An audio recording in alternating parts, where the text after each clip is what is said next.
Hi, my name's Peyton. This is Jacob. Hello. I have a new pair of gloves on that don't have disclosing solution on them.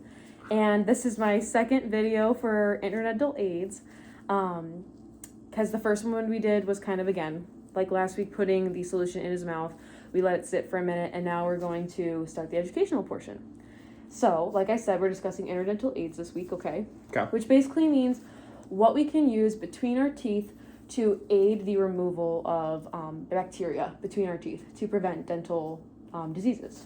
Okay. Okay? So first what I'm going to do, and I'm going to use the flashlight on your phone here. Okay. I'm going to look around your mouth, and we're going to kind of identify where plaque tends to remain throughout your mouth. Okay? Yeah. So go ahead and open up. Okay, so you've been doing a pretty good job with my recommendations from last week. I would like to see you maybe start brushing a little more at that 45-degree angle. Really get the bristles of your toothbrush inside of your gums, okay? Like, it might feel a little uncomfortable at first, but once you do it a couple days, it'll feel much better, okay? Okay. You're doing really good on your lower teeth.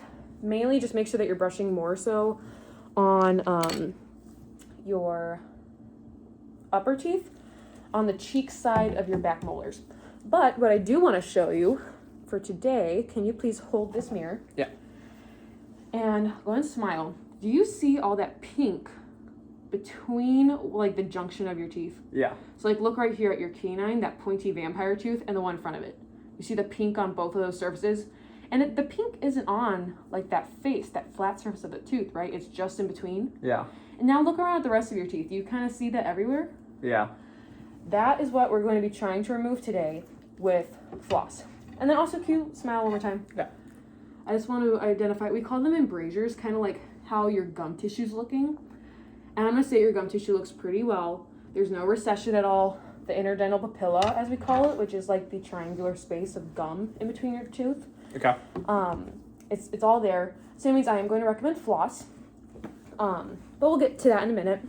Because I want to remind you about what we've been talking about all semester, right? Why it's important to remove bacteria on a daily basis. And mainly it's because it leads to dental diseases, right? Plaque and biofilm could lead to gingival inflammation or gingivitis, which could eventually lead to recession. And remember how I said, okay, because of where your gum tissue's at, I'm gonna recommend floss, right? Mm-hmm. Yeah. As your gums recede, I would want to recommend other aids because clearly the floss just isn't doing what we're going to be wanting it to do. Or because it's at the point of severity where floss physically couldn't remove bacteria effectively anymore. Mm-hmm. So the fact that I'm recommending floss for you is a good thing, okay? Okay. Also, eventually it could lead to periodontitis like we were talking about and bone loss in our jaw.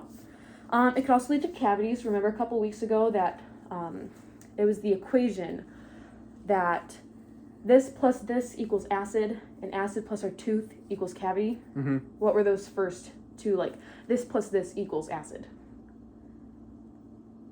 Plaque and biofilm? Plaque also basically is biofilm. Oh. Plaque and sugar. Sugar. Right? Right. So if bacteria is one of those main contributors to cavities, we want to make sure to remove it, right? Right. Right. Okay. So plaque primarily was going to reside near the gum line, which is why I was having you brush with that Bass technique this last week, but also in between teeth where brushing just doesn't reach. Like our normal toothbrushes just can't get between those teeth because they're too tight. Mm-hmm. So it's essential to remove biofilm every day to prevent gingivitis, periodontitis, cavities, and calculus. And we can do this every single day by brushing and, what we're talking about today, flossing. Okay? Or using interdental aids in general, but. Okay. So, I already have a piece of floss for you. Can you demonstrate what you normally would do with floss? Or, if you don't floss at all, that's okay. Just be honest with me, because then we can learn how to floss correctly today. I do not floss. You don't floss, okay. I do not. I could have guessed that. Just because we're dating. So, given that I haven't heard you flossing, I've figured. Okay, so this is going to be a learning experience tonight. We're going to learn how to floss, the importance of it. And I'm going to do it in your mouth first. I'm going to have you hold this mirror here. Okay. And I'm going to have you And I forgot to show you. So remember when I was just telling you about how, and like keep this in mind while we are flossing.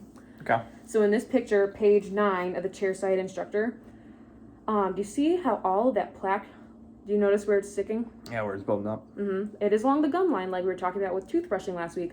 But now we're also seeing it in between those teeth. Mm-hmm. So now as I'm demonstrating how to floss on you, I want you to think about, yeah, that would remove in between my teeth.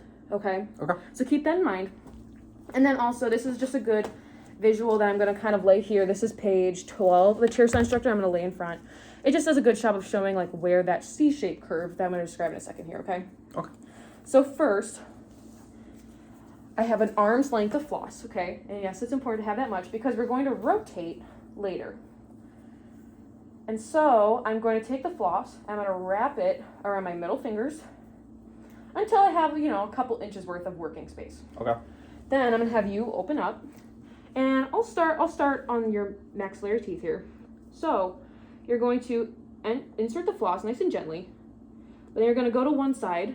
You're going to kind of hold the floss in a C, hugging that tooth, and then you're going to go up and down like 3 to 4 times on that side, and then you're going to flip to the other side. Hug the floss on that side, up and down 3 times or 4. And notice how all the way up here, see how I'm getting underneath that gum line over here? Mm-hmm. And you're going to go up and down 3 or 4 times. Then you're going to switch over here. Now, what I really want you to see, let's see, I'm going to skip this tooth right now because I want to show you. See that canine and then that tooth right in front of it we were talking about? Mm-hmm. Look at how that pink is about to disappear. Right, so I'm going to hug that floss against your tooth, go up and down 3 or 4 times, and now the pink is gone. Mm-hmm. Okay, and then what you would do, so like you're gonna like use the same piece of floss, like in between 3 or 4 different teeth spaces, and then the reason we grab so much floss is because then we can alternate where we are, and then use this fresh, clean piece of floss. And it's important because we don't want to use the bacteria that's sitting over here. We don't want to like just give it free access over here. Right. Yeah. Right. We want to use a new piece of floss every couple areas. Okay. So I'm actually going to give you a new piece of floss now. Okay. Because I did pulling out 2. And let me make sure I didn't miss anything. I had a couple notes I wanted to make sure I got what we were talking about. And again, like I did say, I'm giving you floss because you have healthy gums in between your teeth. Nice and triangular. It looks good. Okay. So that's mainly why I want to talk to you about that. And you could also use a floss holder. I know that Jamie likes them more. I personally prefer floss because I feel like you can really hug the tooth better that way. Mm-hmm. So I want you to start with this. But if you're like, oh, like I would just really prefer having one of these little guys, that's fine. It's just that instead of like how I was showing you, you're going to switch what area of floss you're using. Yeah. You would use this and then rinse it underwater between every few areas. So that again, we're not moving bacteria around. Okay. But I'd like you to start learning with this because I feel like it gives you a good example of hugging that tooth with that C shape. Okay. Yeah. So, again, if you need any more visuals, you can use this. Mm-hmm. Or I can also demonstrate. I do have my mouth model here, so I could demonstrate my mouth model if you'd like a visual. Okay. But go ahead and show me what we were just talking about.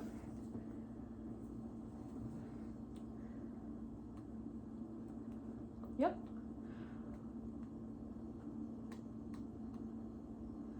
So now I see you're having a lot of like wiggle room. Tighten up like one more time around your middle finger and you have a little bit more control over where that floss is going. Yeah, now try that.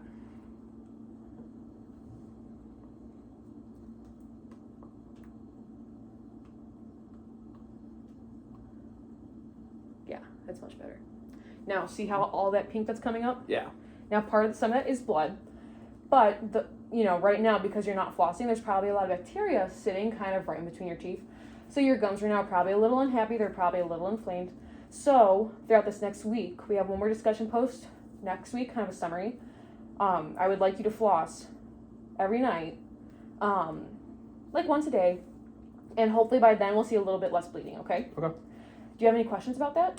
Yeah. Okay.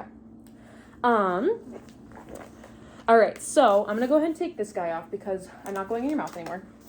But we are going to develop a quick, realistic, and effective routine for flossing. Okay. Because I know you're saying you haven't been flossing before, so we want to make it so it's manageable, right? Yep. I would like to see you floss once a day at night, because in the morning you might be rushed to go somewhere. You know, you're going to be more likely to be like, you know, I can do it later. Okay. Do it at night when you're not rushed to go anywhere, and you would have time to be able to be like, okay, am I hugging my tooth? Am I using that C shape? And then same thing, floss between every one of your teeth as we were demonstrating, and use that C-shaped curve. Go up and down 3 to 4 times.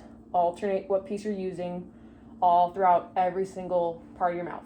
I know we were only demonstrating on your front teeth, but make sure you get your back teeth as well. And yeah, any questions about the routine? I don't think so, no. No. And then finally, give information on the use of appropriate interdental aids. So again, because of your gum health, I recommend floss. You could use a floss holder in the future, but I'd like you to start learning with floss. Okay.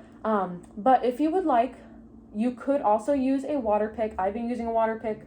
Typically, we wouldn't recommend it to people with more gum recession.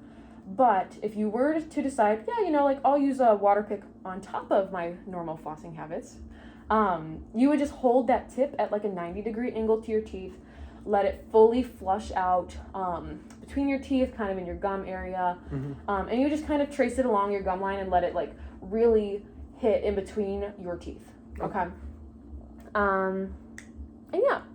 And again, there's a ton of interdental aids out there, so if you were to want to try something else, there's a ton of different options, but I mean, floss is really going to be your best friend for your specific mouth. Okay. Do you have any questions? Yeah. No? All right. Do you feel ready to floss for the next week? I believe so. Okay. All right. Thank you guys so much. Sorry for the longer video. But we're going to have a patient with a really healthy mouth soon. So, all right. Bye, guys. Thank you.